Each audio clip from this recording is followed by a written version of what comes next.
আমার এই বাড়ির আঙ্গিনাটা একদম পরিষ্কার করব, তো এটার থেকে এটা করে ফেলেছি। তো কিভাবে করেছি সেটা আপনাদের সাথে শেয়ার করব।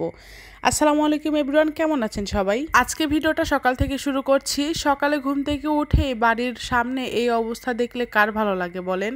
তাই ভাবলাম আজকে সব কিছু একদম পরিষ্কার করে রাখবো। আমি যেখানে যাই না কেন সব ধরনের পরিবেশে কিন্তু মানিয়ে নিতে পারি, মানে সব ধরনের কাজে আমি করতে পারি, যেহেতু আমি গ্রামের মেয়ে। আর গ্রামের মেয়েরা কিন্তু এমনিতে সব ধরনের কাজ পারে। তো যাই হোক, এদিকে অনেক বেশি ময়লা হয়েছিল, যেহেতু বাইরে খুব একটা আমি ঝাড়ু দিই না, সময়ই পাই না, কারণ আমার ছেলেকে নিয়ে অনেক ব্যস্ত থাকি। তাই ভাবলাম যে আজকে যেহেতু আমার বর আছে, তার ফাঁকে এগুলো সব কিছু পরিষ্কার করে নিই। তো এদিকে কিন্তু আমার অনেকগুলো ময়লা হয়েছে, দেখতেই পাচ্ছেন। এখন বাড়ির আঙ্গিনাটা কত সুন্দর লাগছে দেখতে।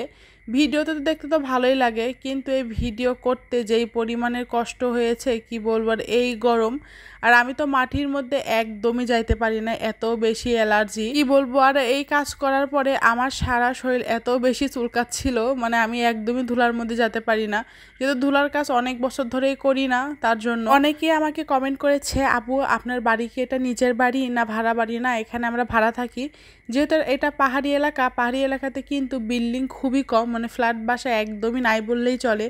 আমি প্রায় 5-6 মাস ধরে খুঁজতেছি, কিন্তু আমার মনের মতন বাসায় পাচ্ছি না। তাই ভাবছি আর বাসায় চেঞ্জ করব না, 2 দিন পর তো আমরা এখান থেকে পোস্টিং নিয়ে চলে যাব।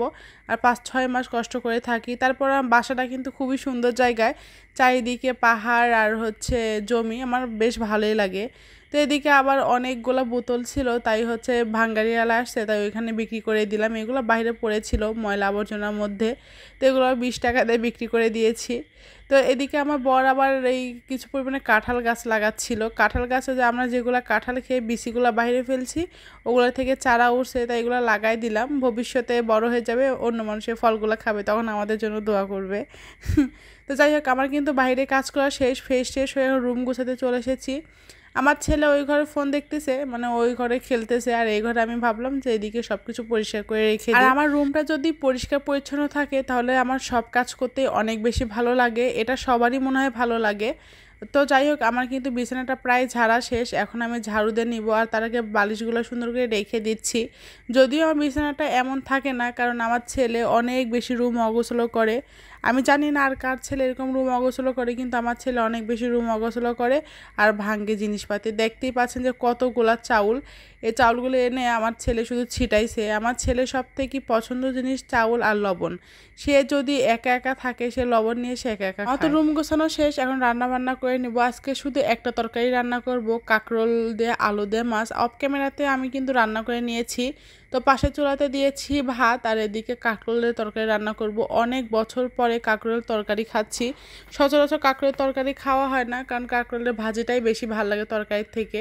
তো যাই হোক, এদিকে আদা রসুন জিরা সব ধরনের মশলাটা দিয়ে দিয়েছি। যেহেতু আজকে একটাই ঝোল তরকারি রান্না করব, তার জন্য একটু সুন্দর করে কষিয়ে তারপরে রান্না করব।